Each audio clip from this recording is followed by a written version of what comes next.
This replied to her, "Why should the noble and immortal will stoop to the petty works of transcendence? Freedom forgotten, and the eternal spark." She answered, "Straight I trample on the road, the strong hand choose for me, which planned our path. Freedom in this river-seated soul, large in life's limits, strong in matters not, building great stuff of action from the world to make fine wisdom from force scattered strength, and love and beauty out of war and night, the wage of wonderful, the game divine.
Good morning.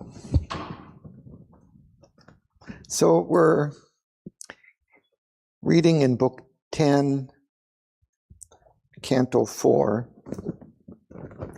and we're coming to the end of the debate between Death and Savitri. We've come to the bottom of page 663.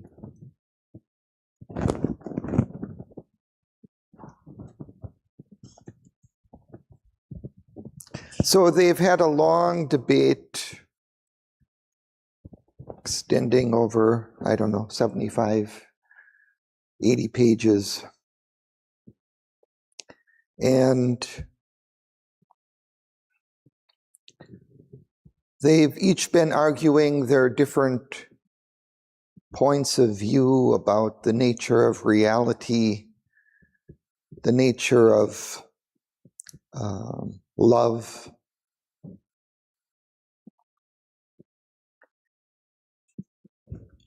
And now Death is speaking kind of his last to Savitri. She has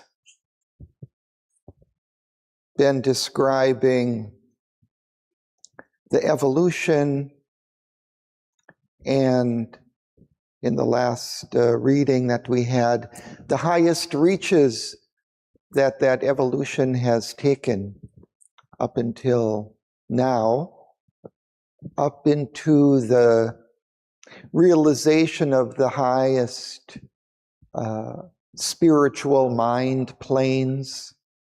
She was describing the levels of intuition, and then even higher into the overmind, and then going beyond and giving us a description of the supramental worlds. So she's really come to the summits of the consciousness.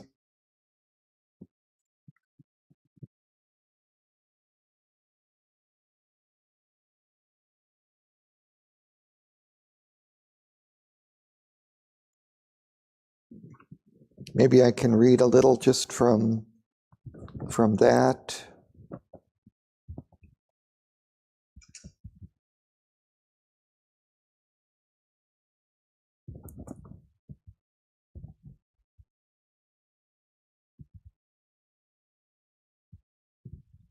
At the bottom of page 661,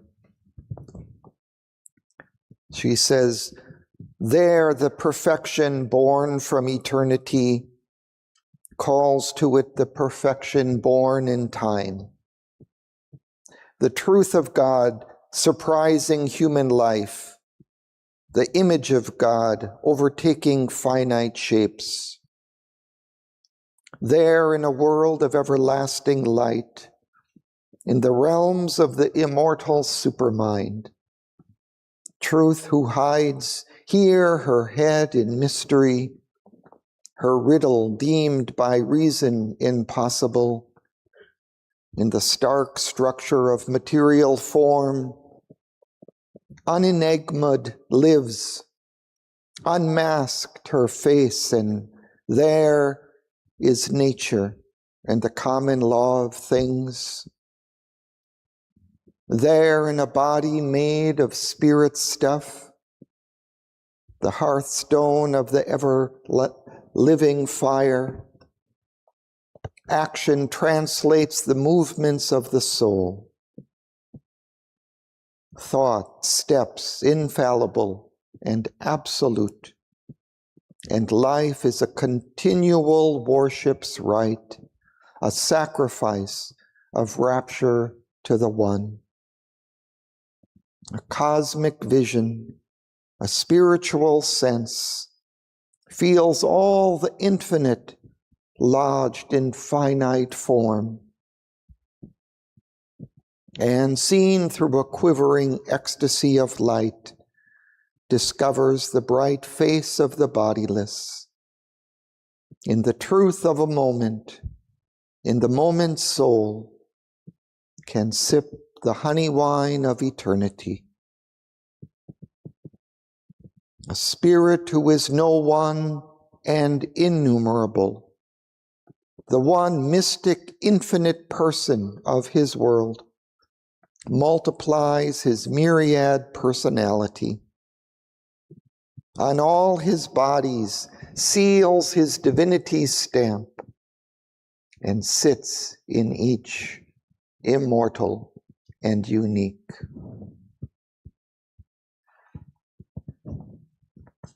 So she's describing this supramental world, but also the future of our supramentalized world.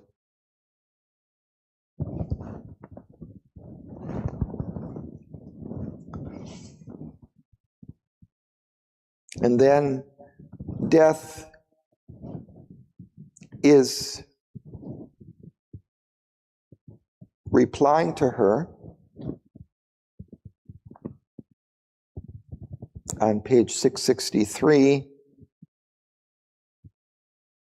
He says, if truth supreme transcends her shadow here, severed by knowledge and the climbing vast, what bridge can cross the gulf that she has left between her and the dream world she has made? He's speaking of the supramental mother seated above in this supramental world. Or who could hope to bring her down to men and persuade to tread the harsh globe with wounded feet, leaving her unapproachable glory and bliss, wasting her splendor on pale earthly air?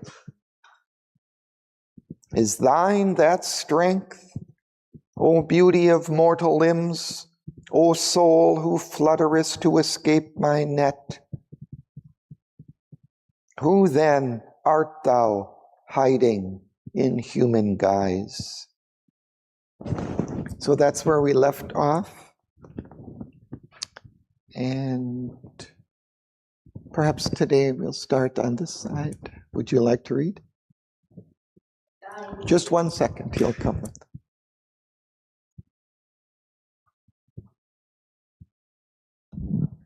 Thy voice carries the sound of infinity. Knowledge is with thee. Truth speaks through thy words. The light of things beyond shines in thy eyes. But where is thy strength to conquer time and death? Hast thou God's force to build heaven's values here? For truth and knowledge are an idle gleam. If knowledge brings not power to change the world, if might comes not to give to truth her right, a blind force, not truth, has made this ignorant world. A blind force, not truth, orders the lives of men. By power, not light, the great gods rule the world. Power is the arm of God, the seal of faith. O human, clement to immortality, reveal thy power, lay bare thy spirit force.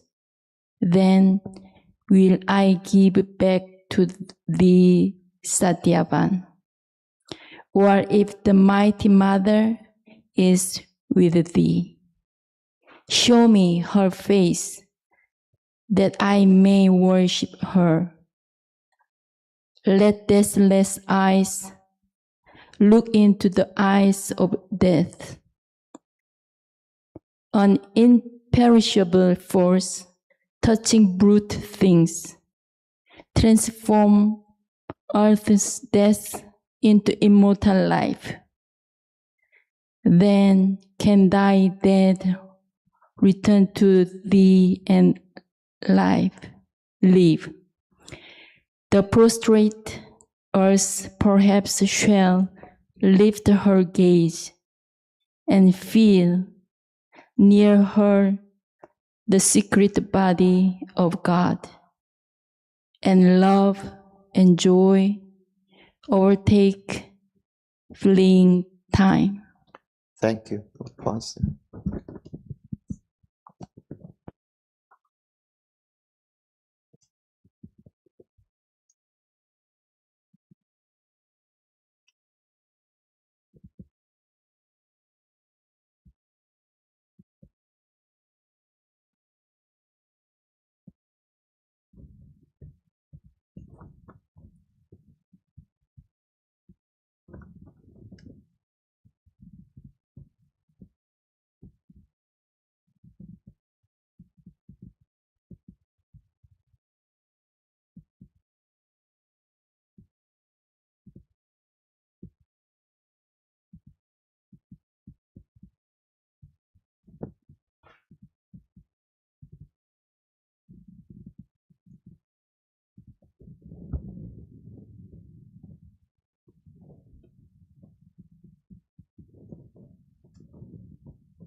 So death recognizes that Savitri is carrying a great light, a great consciousness. But he says, but do you also carry that divine force?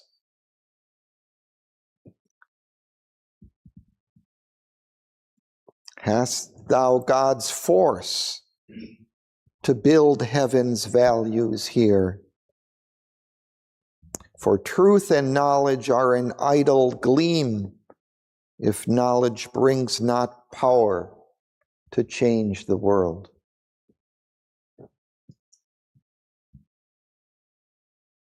So then he challenges Savitri, show me that power.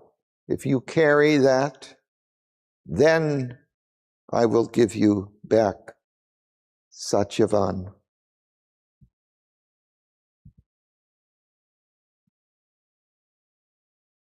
If the mighty mother is with thee, show me her face, that I may worship her.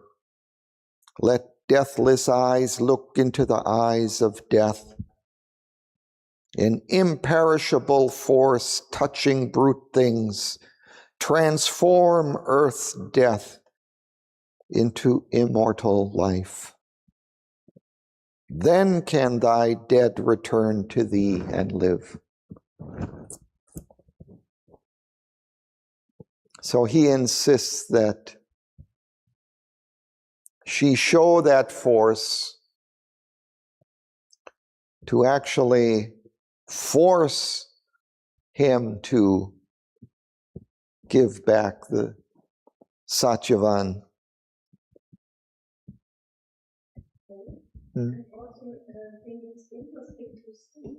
What he recognized she has, yeah, because thy voice carries the sound of infinity. Then knowledge is with thee. Truth speaks through thy words. The light of things beyond shines through your eyes. I mean, that's interesting. Before he was always negating everything. Ne? Right. And then so now he's recognizing that she carries that knowledge, that light of the divine. But knowledge and light are one thing, and force is another. We've had, glimpses of the light of the supramental truth before, but its force has not come down to change this world.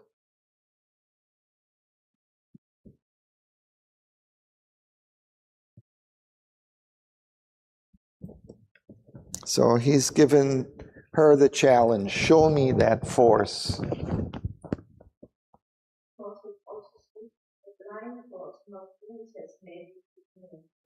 So that is where the his question is about. No? Yeah, there's something deep and true in that this world has arisen out of the inconscient. And until that inconscience is changed, is transformed into light, then it still rules, in a sense, this creation here. That's why all is still held down by the inertia of matter.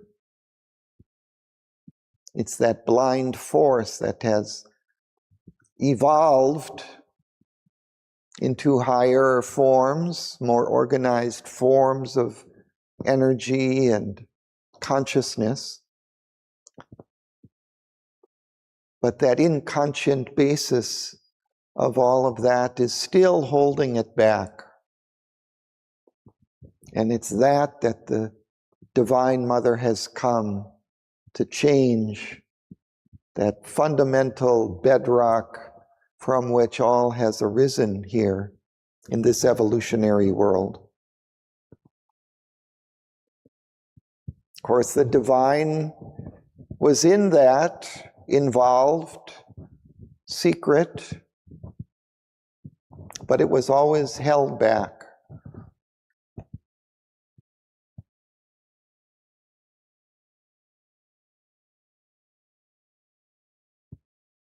So now Savitri is going to reveal that Divine Mother within her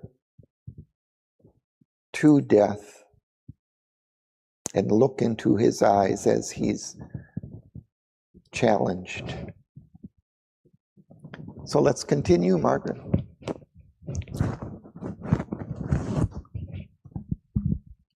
And Savitri looked on Death and answered not.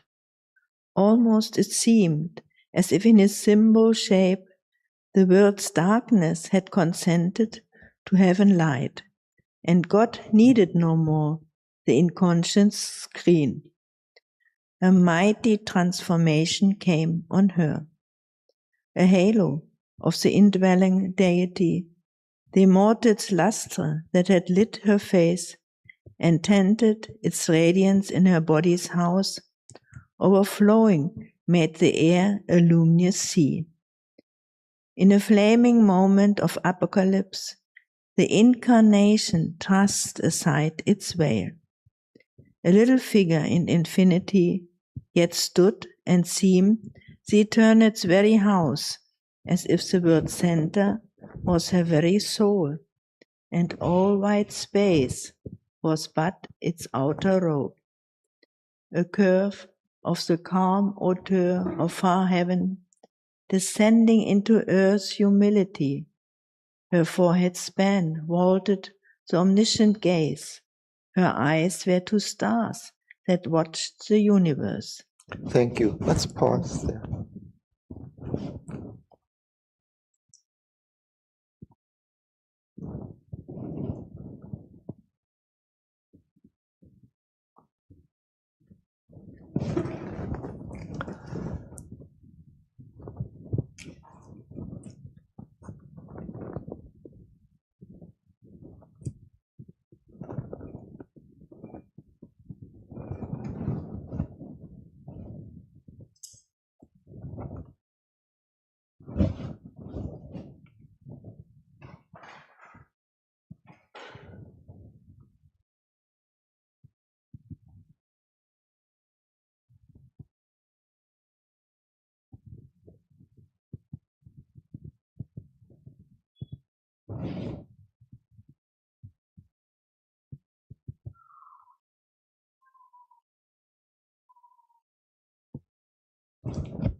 So we see in those opening lines that Death himself seems to be changing. The world's darkness had consented to heaven light, and God needed no more the inconscient screen, so that inconscience at the base of things is beginning to lighten, to be transformed. And now a mighty transformation comes on Savitri, and the divinity within her, that supramental mother, thrusts aside its veil.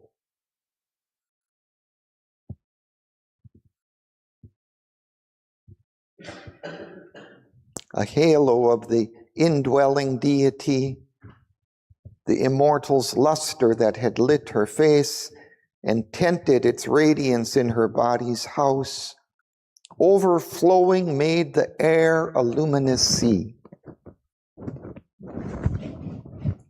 I think there's something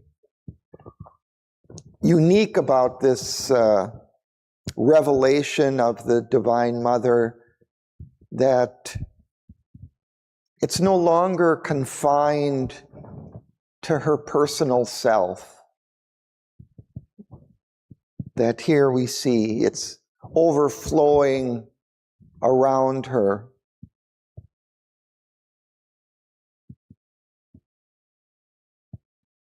And we'll see that more as we continue. Just some hints of that. The incarnation thrust aside its veil. A little figure in infinity, yet stood and seemed the eternal's very house. As if the world's center was her very soul. Here again we get a sense of that kind of universal aspect of this transformation that's coming on her. And all wide space was but its outer robe. That divinity is overflowing outside of her into the universal existence.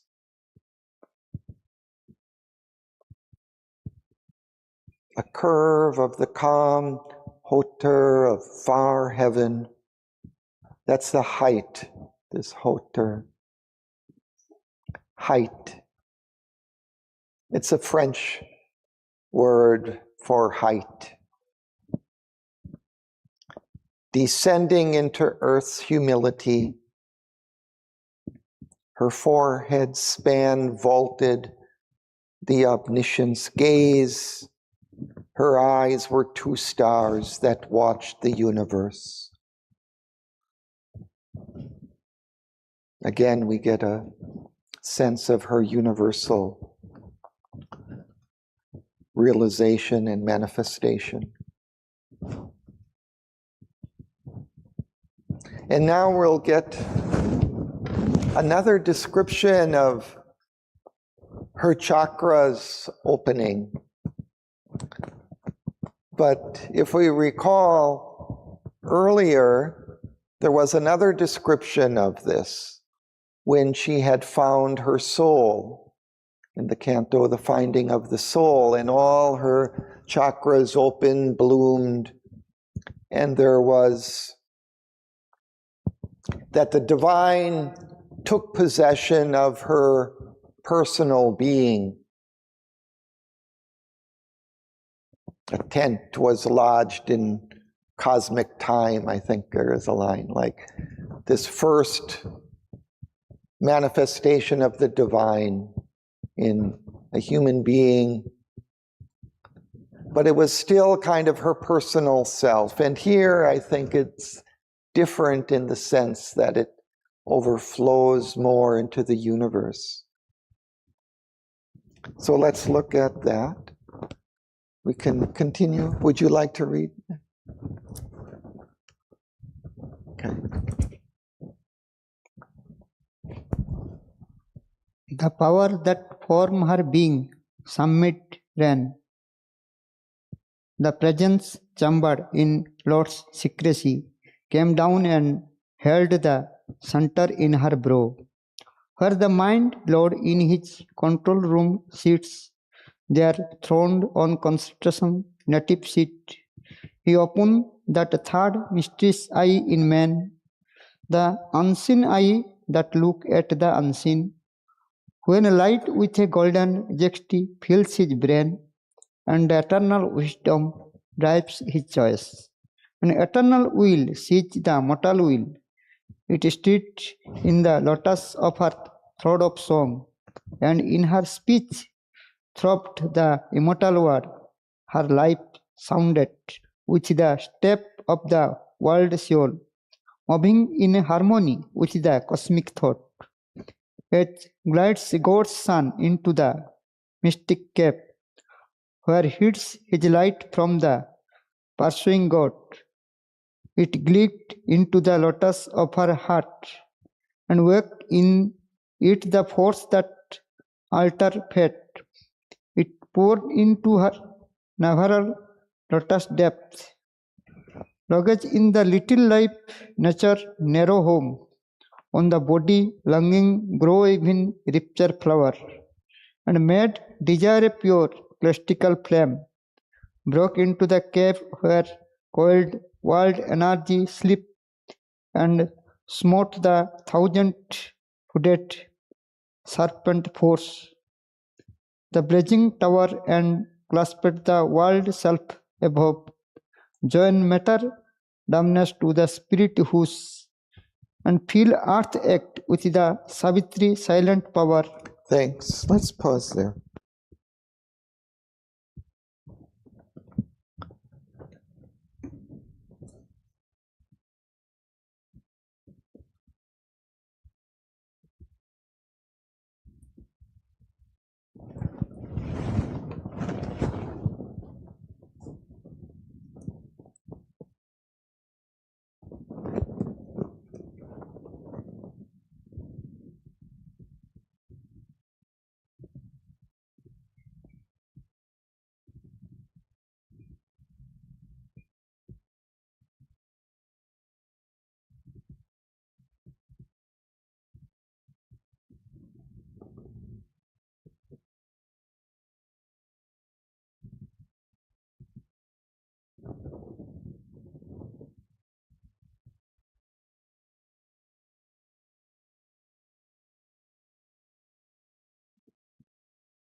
So we see that Savitri undergoes another transformation here.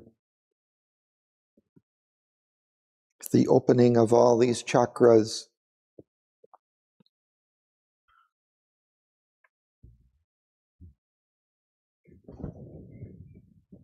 And I would suggest that this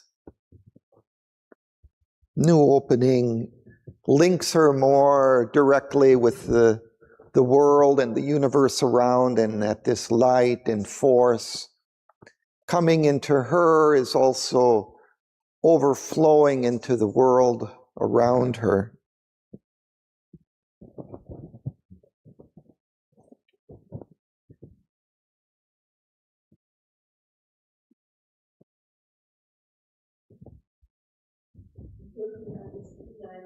Came down and held the center in her throat, where the mind's Lord in his control room sits.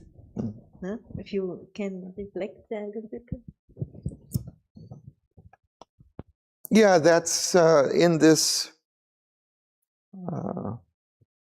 forehead chakra. It's the center for the will, but when it opens, that divine will works through the individual instrument.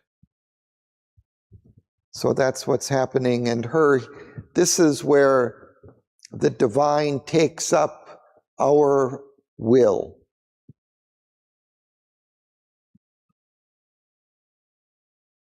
So that's the center of will in the being, the mental will especially, the mind will, where the mind's Lord in his control room sits. Perhaps this mental Purusha from there controls the being.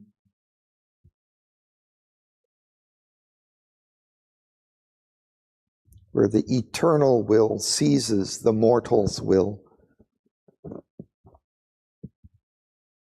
So, and then her throat chakra opens, and her life sounded with the steps of the world soul, moving in harmony with the cosmic thought.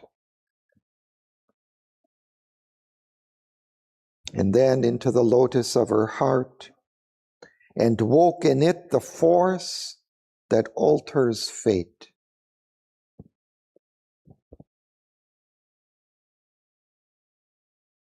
So again, it seems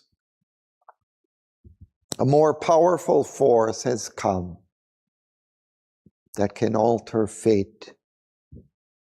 And death has often been kind of compared or associated with fate, because throughout our evolutionary history, death has been the fate of every living being. But now she is altering that arrangement, or this force has come, able to alter that arrangement. And then it comes into her navel chakra, lodged in the little life nature's narrow home. That's the center of the lower vital nature with its desires, and made desire a pure celestial flame. And then it goes down further into the Muladhara, the base chakra, into the cave where coiled world energy sleeps, and smote the 1,000-hooded serpent force that blazing towered and clasped the world self above.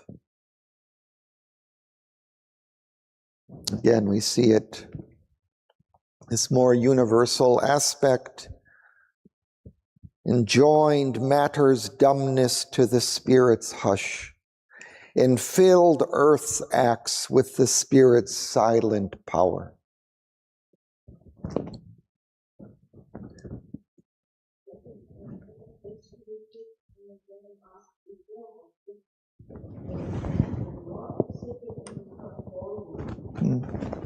Seems it's only possible he opens that third mysterious eye in man. The mother sometimes speaks here that she sees more in mother's agenda, sees now more with the third eye and sees more. Ne?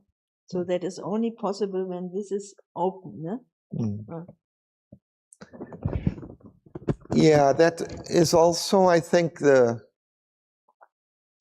center for the vision of the subtle planes of existence. So that third eye, when that opens, then the vision extends beyond the outer world into the inner planes of consciousness as well. Again, this is the seat of the mental Purusha, the divine at the level of mind.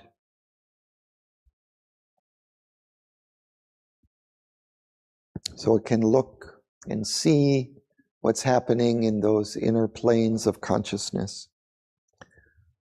So all of that is opening within her. It's opened at some kind of level earlier, but now there's this more kind of universal revelation of the Divine Mother within her.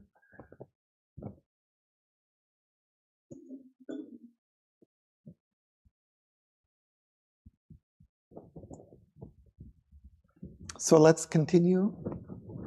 Tinika.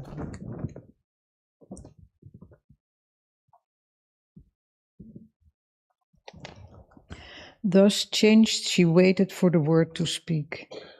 Eternity looked into the eyes of death, and darkness saw God's living reality. Then a voice was heard that seemed the stillness self, or the low utterance of infinity, when it speaks to the silence in the heart of sleep. I hail thee, almighty and victorious death, thou grandiose darkness of the infinite. O void that makest room for all to be, hunger that gnawest at the universe, consuming the old cold remnants of the suns, and eats the whole world with thy jaws of fire. Waster of the energy that has made the stars, inconscience, carrier of the seeds and thought, nescience in which all knowledge sleeps entombed, and slowly emerges in its holy breast, wearing the mind's mask of bright ignorance. Thou art my shadow and my instrument.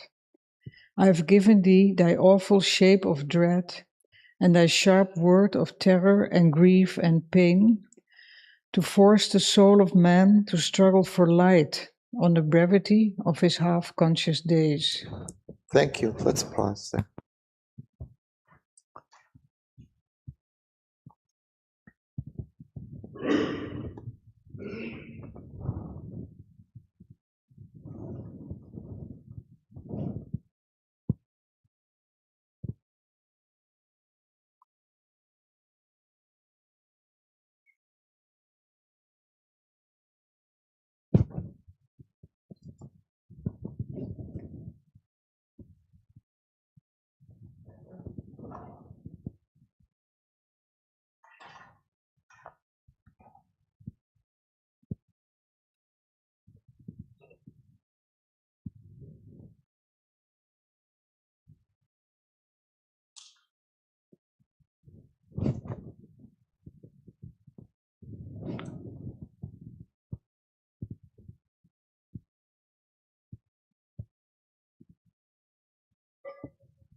It's interesting how Sri Aurobindo introduces these this next speech of Savitri as if it's a little bit more impersonal or something coming from above rather than from her. Thus changed, she waited for the word to speak. And then eternity looked into the eyes of death, and darkness saw God's living reality. And then again, then a voice was heard that seemed the stillness self. Again, it's as if it's not coming directly from her personal being, but from above, or the low, calm utterance of infinity when it speaks to the silence in the heart of sleep.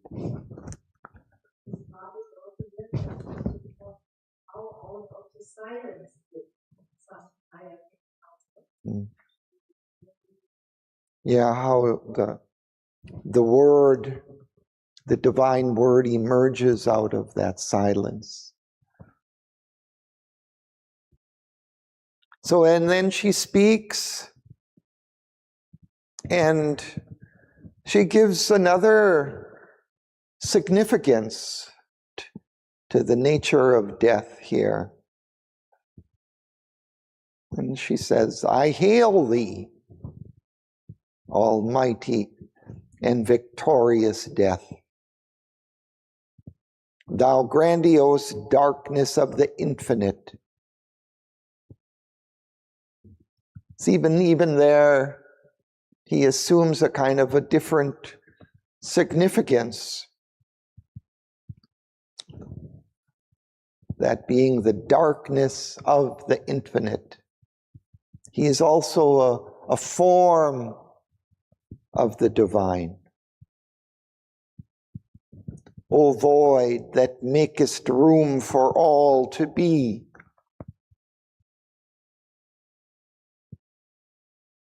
And there gives a purpose, a place for him in the divine plan. That void creates a space for this whole manifestation, this whole evolutionary existence to emerge and take place. And then hunger that gnawest at the universe, consuming the cold remnants of the suns, and eatest the whole world with thy jaws of fire.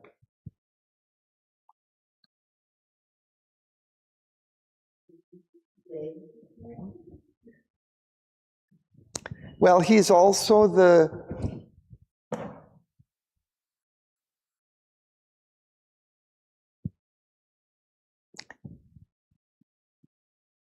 destruction that comes upon all the finite forms that arise in the existence, in the evolutionary existence. All those temporary forms of the infinite, he destroys.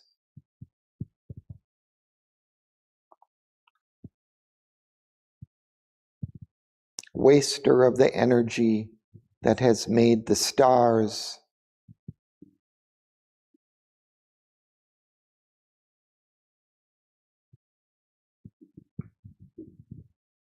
All arises out of that void, but also all disappears again into it. Inconscience, carrier of the seeds of thought. So he represents that inconscient base from which all has arisen and evolved.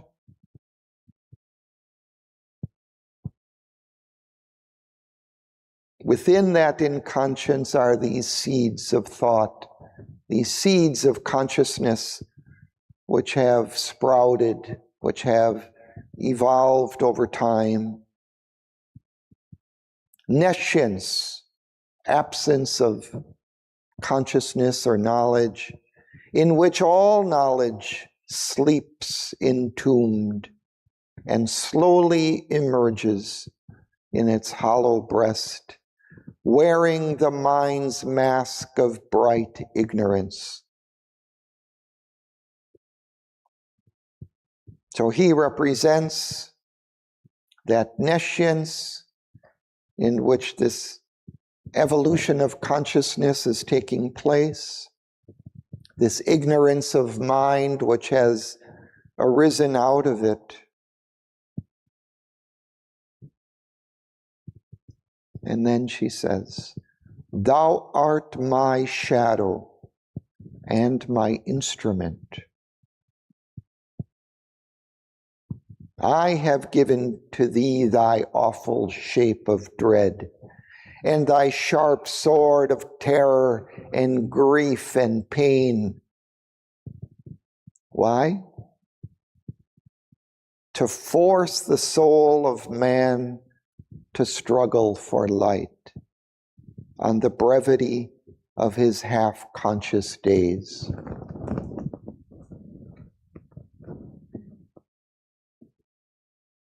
So he assumes that terrible aspect of suffering and pain to force man's soul to strive for light, to overcome that resistance that he represents.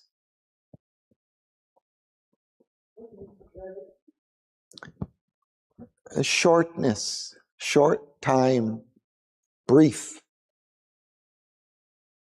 His brief existence, mortality.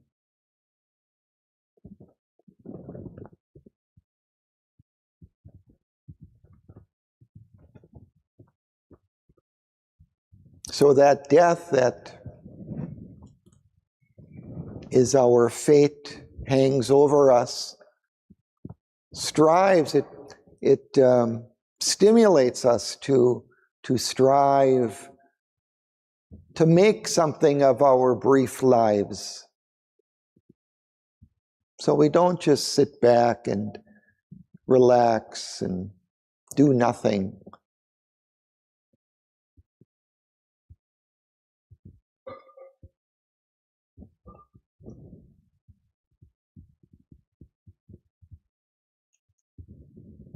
So let's continue.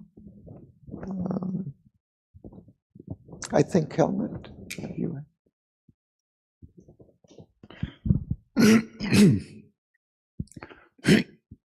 Thou art his spur to greatness in his works, the whip to his yearning for eternal bliss, his poignant need of immortality. Live, death, a while. Be still my instrument. One day man too shall know thy fathomless heart of silence and the brooding peace of night, and grave obedience to eternal law, and the calm inflexible pity in thy gaze. But now, O timeless mightiness, stand aside and leave the path of my incarnate force. Relieve the radiant God from thy black mask. Release the soul of the world called Satyavan. Freed from thy clutch of pain and ignorance, that he may stand master of life and fate, man's representative in the house of God, the maid of wisdom and the spouse of light, the eternal bridegroom of the eternal bride. Thank you.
So Savitri continues describing that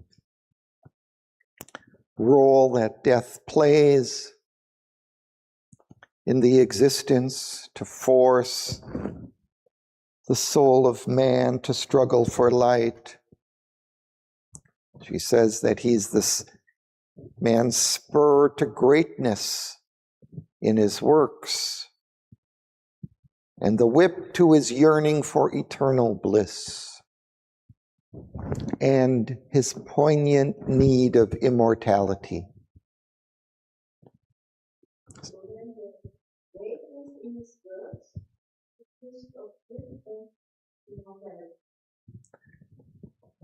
Yeah, death spurs us to greatness in our actions, in our deeds.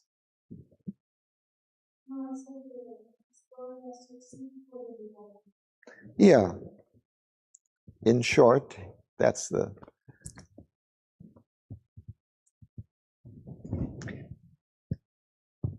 But in our works and in our feelings, our emotions, also to seek and yearn for bliss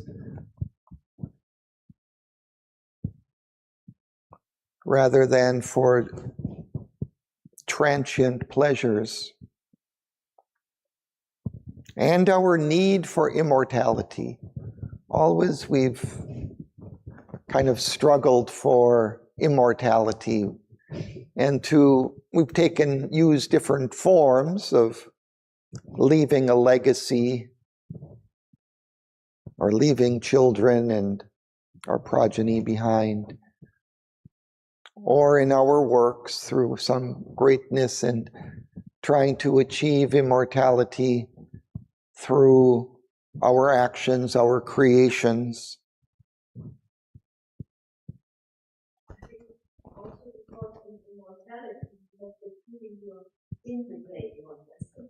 Right. So there's this kind of, let's say, unconscious or subconscious approach to merge into that eternity, which is our origin.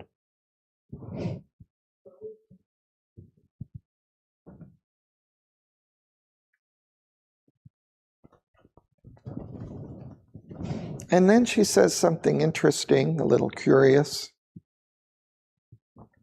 Live, death, a while, be still my instrument.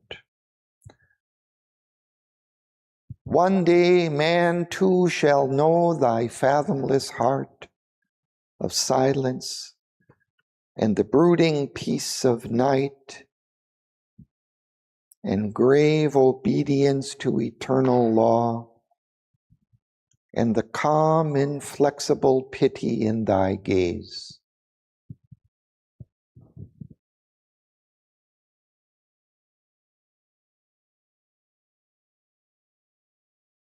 So it's curious to me exactly why she might be saying this, but it seems that man shall understand kind of that deeper significance of death and the role that he plays in the evolutionary unfoldment of life on earth.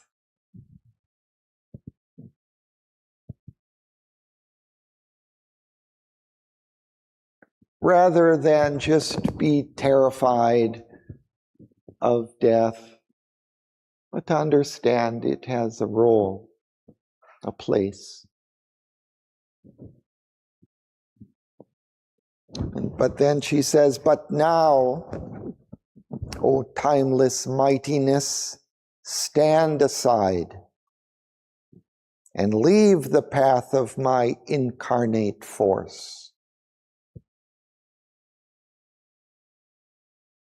Relieve the radiant God from thy black mask. Release the soul of the world called Satyavan.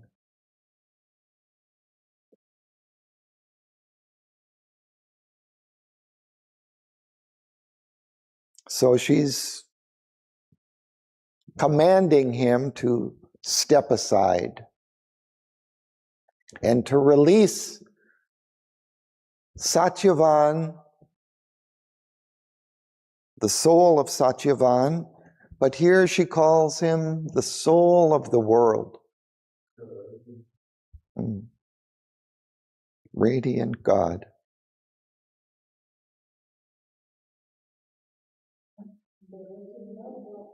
Yeah, she says, relieve the radiant God from thy black mask. Release the soul of the world called Satyavan.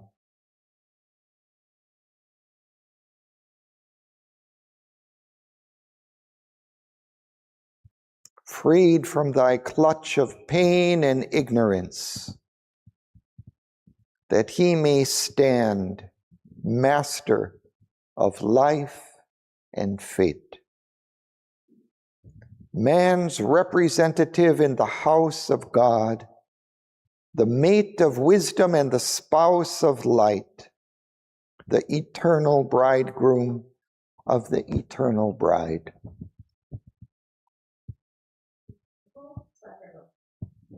The soul of Satyavan, release him,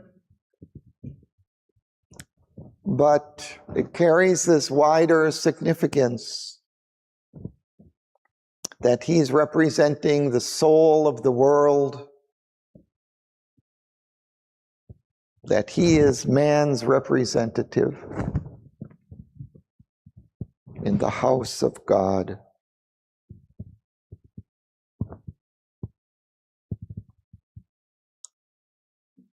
So it carries not only this personal significance, but there's this wider cosmic meaning behind this release of Satyavan's soul.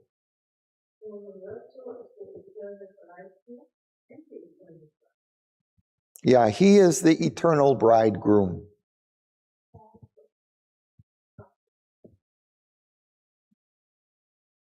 He is the soul of the world.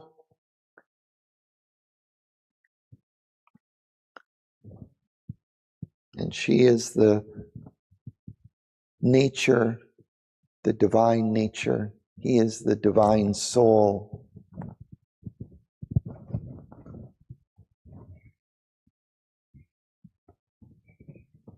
So let's continue.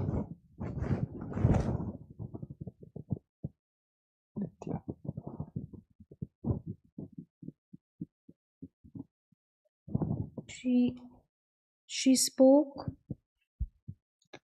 Death, unconvinced, resisted still. Although he knew, refusing still to know. Although he saw, refusing still to see. Unshakable he stood claiming his right. His spirit bowed, his will obeyed the law of its own nature, binding even on gods. The two opposed each other face to face. His being like a huge fort of darkness towered. Around it her light grew, an ocean's siege. Awhile the shade survived, defying heaven, assailing in front, oppressing from above, a concrete mass of conscious power. He bore the tyranny of her divine desire. A pressure of intolerable force weighed on his unbowed head and stubborn breast. Light, like a burning tongue, licked up his thoughts. Light was a luminous torture in his heart. Light coursed a splendid agony through his nerves. His darkness muttered, perishing in her blaze. Thank you. Let's pause.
the death's resistance here is quite remarkable. He kind of stands against her till the end.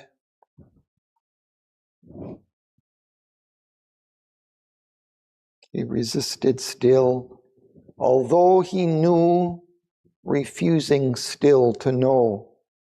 Although he saw, refusing still to see.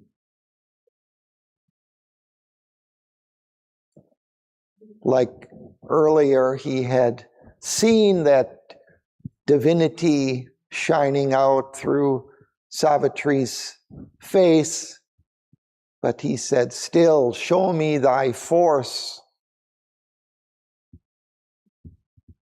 It wasn't enough to see. He wanted that she should force him to give up the soul of Satyavan. He wanted that force to come down. Sure, there's this light above, but can it cross the gulf into this world here? So unshakable he stood, claiming his right. His spirit bowed, his will obeyed the law of its own nature, binding even as God's. So he's, I think this is saying, staying true to his own nature, refusing to give in, refusing to acknowledge Savitri and her force, her light.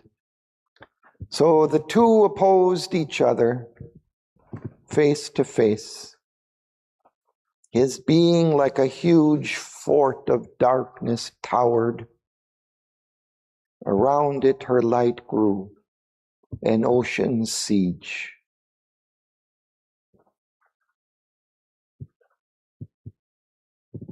And so there he perishes. I want to say that we believe that this is his own nature. Yeah, ultimately.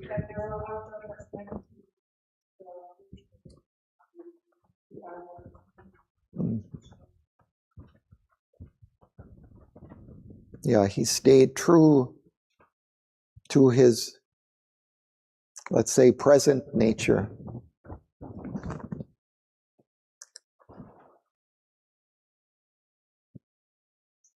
But not his ultimate truth, which Sri Aurobindo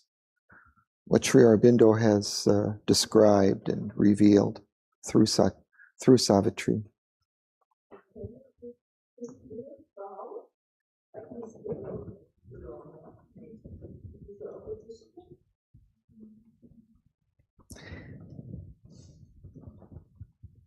Yeah, it's interesting. His spirit bowed.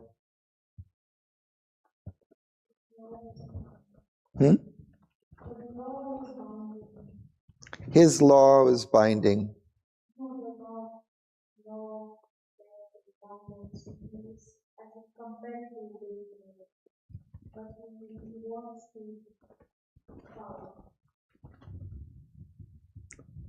He wants to bow, but he could not? Is that what you're saying?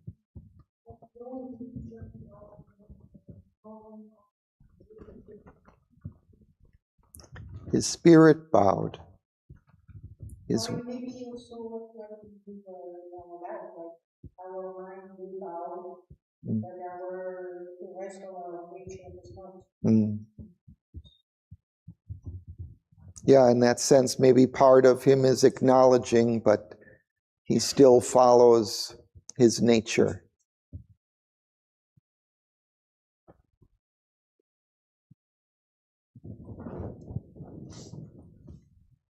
Anyway, he seems to still oppose her, still not acquiesce until he is destroyed.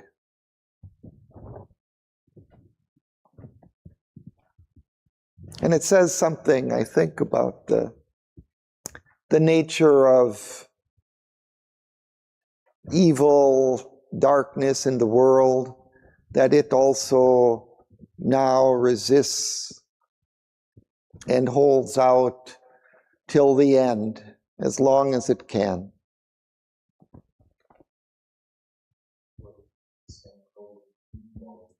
Mm. Mm.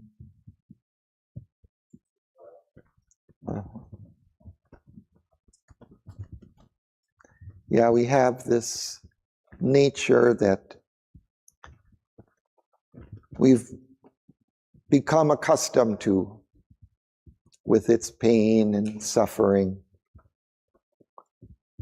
And we don't want to give that up.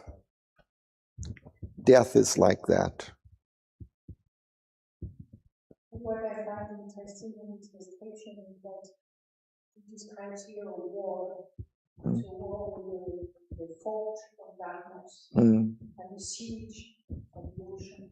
It's really a war. And contrary to most of our feelings and stories, it's the light that you live in now.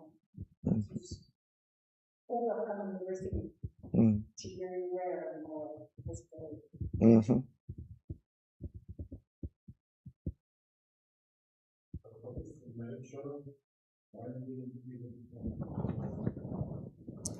Yeah. I mean, I take it that he is keeping to his own law of death, of his role in the universe. And that law of his is binding on him.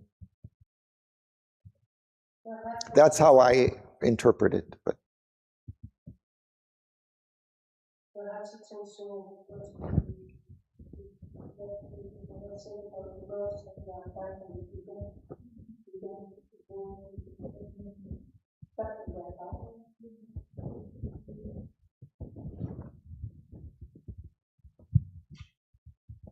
yeah, Mother speaks of the gods that way, of that they're typal beings, that they have their particular nature, their particular role, and they're fixed in that. And if they want to go beyond, then they have to come to earth and incarnate and evolve beyond it.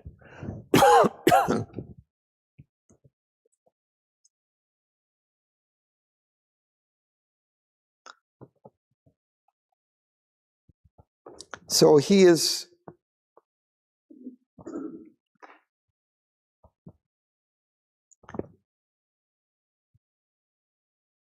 now taken over by her light and force. Light, like a burning tongue, licked up his thoughts. Light was a luminous torture in his heart. Light coursed a splendid agony through his nerves. His darkness muttered, perishing in her blaze. Her light overcomes his darkness. So we'll read one more.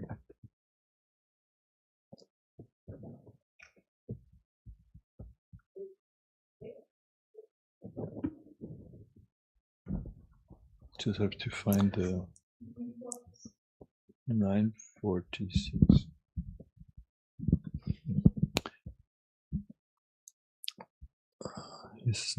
His darkness muttered, perishing in her blaze.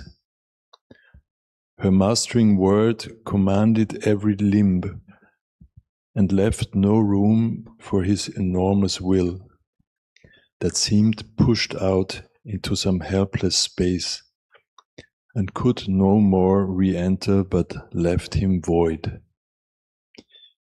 He called to night, but she fell shuddering back. He called to hell, but sullenly it retired.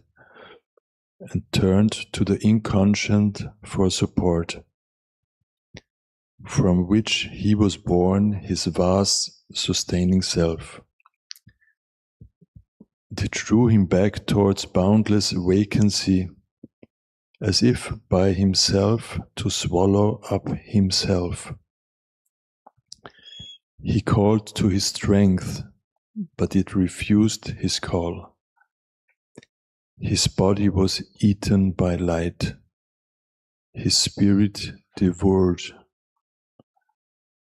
At last he knew defeat inevitable, and left crumbling the shape that he had worn, abandoning hope to make man's soul his prey and force to be mortal the immortal spirit. As if deprived of its original cause, the twilight realm passed fading from their souls, and Satyavan and Savitri were alone. But neither stirred. Between those figures rose a mute, invisible, and translucent wall. In the long, blank moment's pause, nothing could move. All waited of the unknown, inscrutable will. Thank you.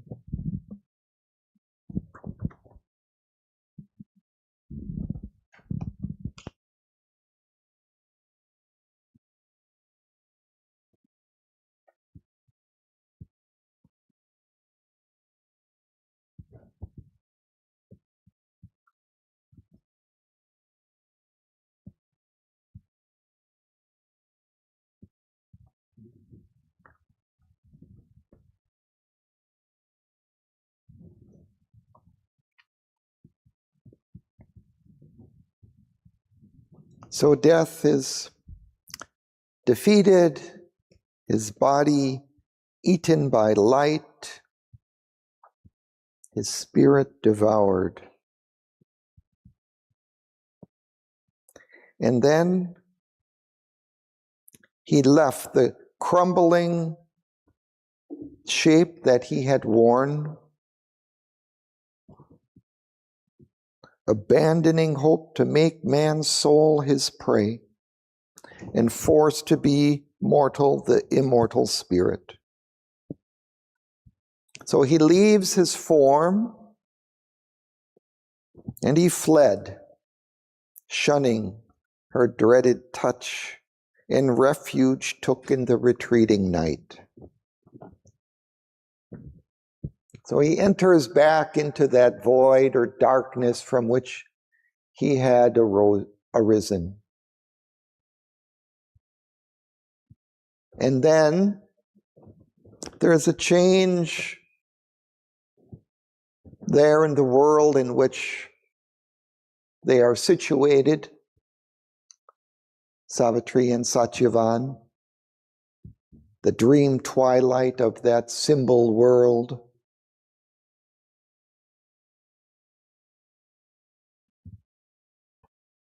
The twilight realm passed, fading from their souls, and Satyavan and Savitri were alone.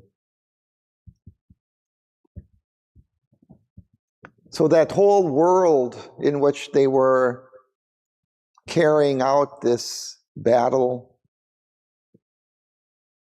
kind of changes or disappears, fades.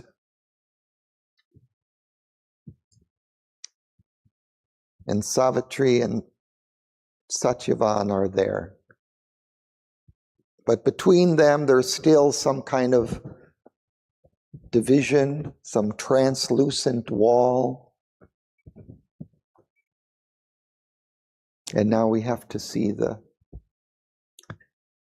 final book to find out what happens. Well, not quite the final, but book 11. And we'll see that their world now changes, their situation in which they're presently situated.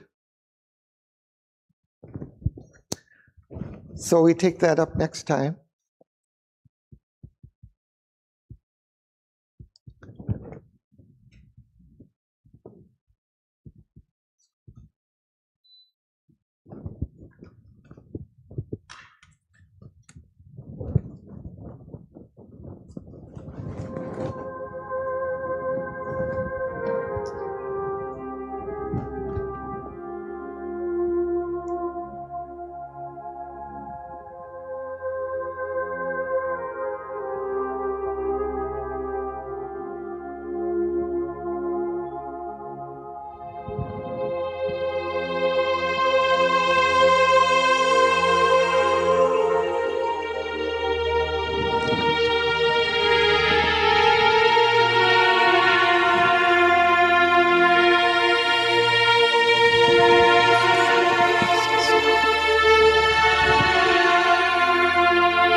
This applied to her. Why should the noble and immortal will stoop to the bidding works of transcendence, freedom flawed, and eternal sorrow? She answered, "Strange, I come along the road, the storm and huge vermin which planned our path. Freedom in this university. Love in life's limits, strong in matters not, building heights of reflection from the world to make final come forth, scattered fun and love and beauty out of war and night to make her wonderful again begun.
Thanks to Sri Aurobindo.